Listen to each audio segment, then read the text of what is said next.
Maintenant, on parle plus. On ne fait plus.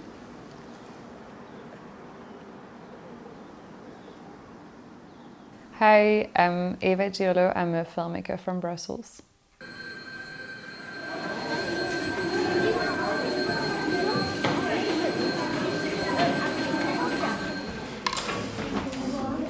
Hey, nice to meet you, Eva. Hello. Let's start with your technical setting, which is not very usual. So you're using a Bolex camera, 16mm, transferring that to digital formats. Why? So I've been working with the Bolex for the past 3 years now, or maybe 4. The main reason why I use the Bolex is because I like to work with restrictions. So I like to work with the restriction of the Bolex itself. It's like a small camera. Every roll is like more or less 3 minutes. And so it's also a mechanical camera, which means that every take has a certain length. And so for me, working with the Bolex was just like very playful. And it was also, in the first place, a bit of a technical challenge. And the first time I made a film with the Bolex was the film that I'll be showing tonight, a song called Mother. And I started making this film with a digital camera, and I felt the image was just very hard. And just, yeah, a bit too crisp and just not soft enough for the project. So I decided that I wanted to film in 16 for that reason. I've never actually really liked filming. The place where I'm the most comfortable is maybe the editing room. So my background is music, so that's also related to the fact that I like to piece things together. And actually filming was never really my thing until I started working with the Bolex, because I felt that was very different for the body and the way of looking as well, because it was for me the first time that I was actually looking in a viewfinder and not on a screen. So I felt like the camera became very much an extension of my body as well. So for me now, the line between pre-production and production and post-production is also very blurry, because I feel while I'm filming, I'm actually also editing.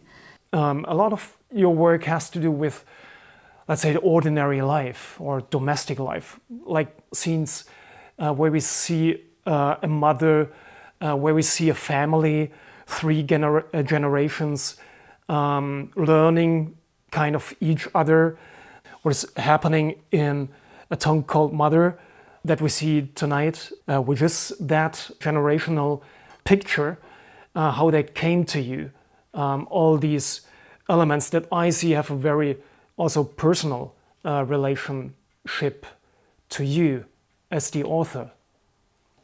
Even if I don't really want them to be like autobiographical or personal, they will always be in a way, because they come from, things that I question also. So they start from like either an obsession or like an interest. So they all of those works are very much related to who I am as a person as well.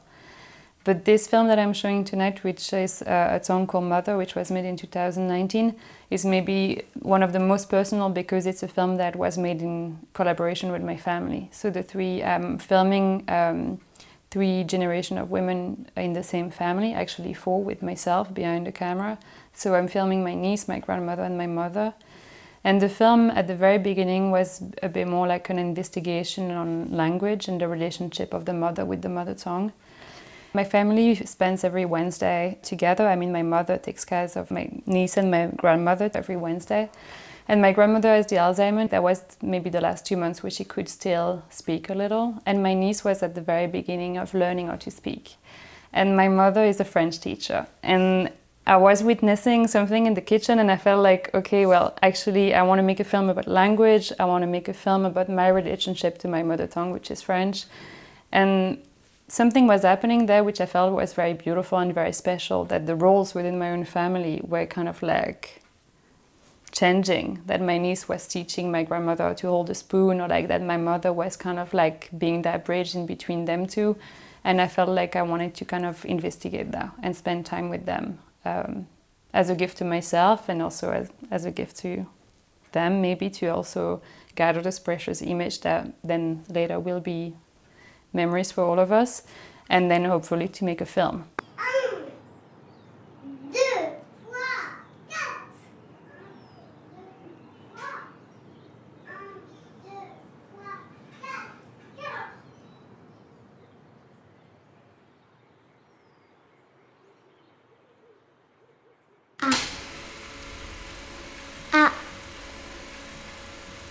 And at the time I was also filming in a school, children were learning how to read, and I felt like that was kind of important to have the two of them, to have like that notion of like learning at home and learning at school, which is a bit more the way that you would learn in society as well. And one of them is more tactical and the other one is more kind of like structured. And so that's how the film came about. And yeah, it is, I mean, a lot of people then might not know it's my family, but I guess the way that it's filmed is quite obvious because it would be hard not like to film maybe those people if you were not part of the family or if you were not at least very close to them. So yeah, in that sense, this work is definitely a personal one. I think that's happening in many of your films. For instance, when I saw the first time Gilles, yeah. I didn't read about it before, and I immediately understood that that's about a person that is missing, that is not living anymore. Yeah. I had a very direct invitation to this ordinary but traumatic or dramatic situation.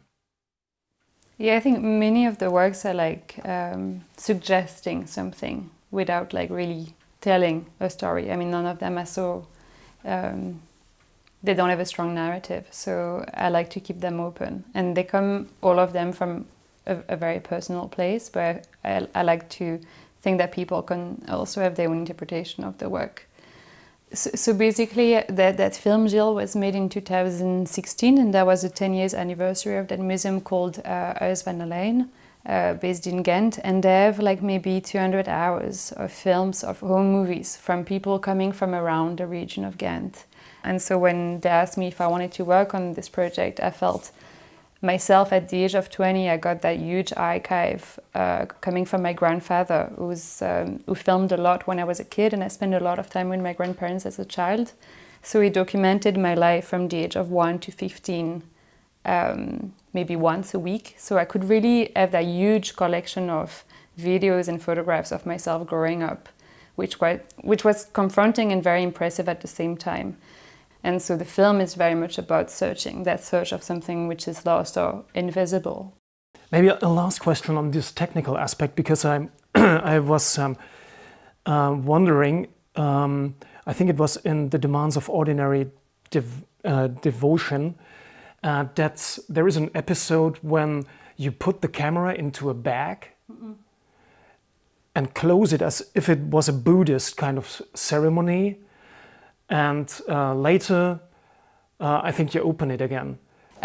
In this film, which is a film that kind of like invites to reflect on the process of making in diverse ways, I wanted to kind of include also that invisible labor that filmmaking in my practice involves. So it's also changing, like loading the camera, unloading the camera, cleaning the camera.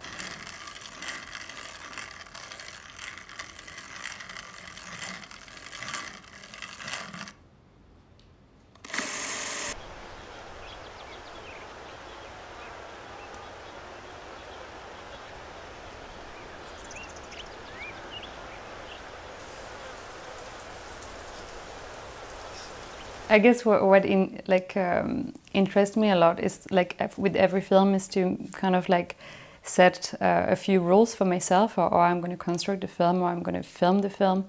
It's like kind of like creating a bit of a problem, or like in the structure of the film. And secretly, I also hope that maybe then the audience will be interested in solving that problem that I'm trying to solve while I'm editing then the film together. And in this specific work, basically, yeah, it's a bit of an exploration of like diverse gesture that are related to pleasure also in a way. And it's constructed based on that game of chance with a coin, which flips on the right side and on the left side, and kind of makes decisions of where the next frame will go. So the film itself is like trying to fight its own rules, in a sense. It's like kind of like elaborating a system, like the way that language works also, in a sense that you would just construct a sentence that makes sense and try to deconstruct it afterwards. And so for me, it is a bit that notion of like trying to investigate that for myself in the way that I construct and deconstruct the film, or like play with the rules, but then also with the audience, in a sense, that I hope for them that they will also find it playful, or also understand something and then question what they've understood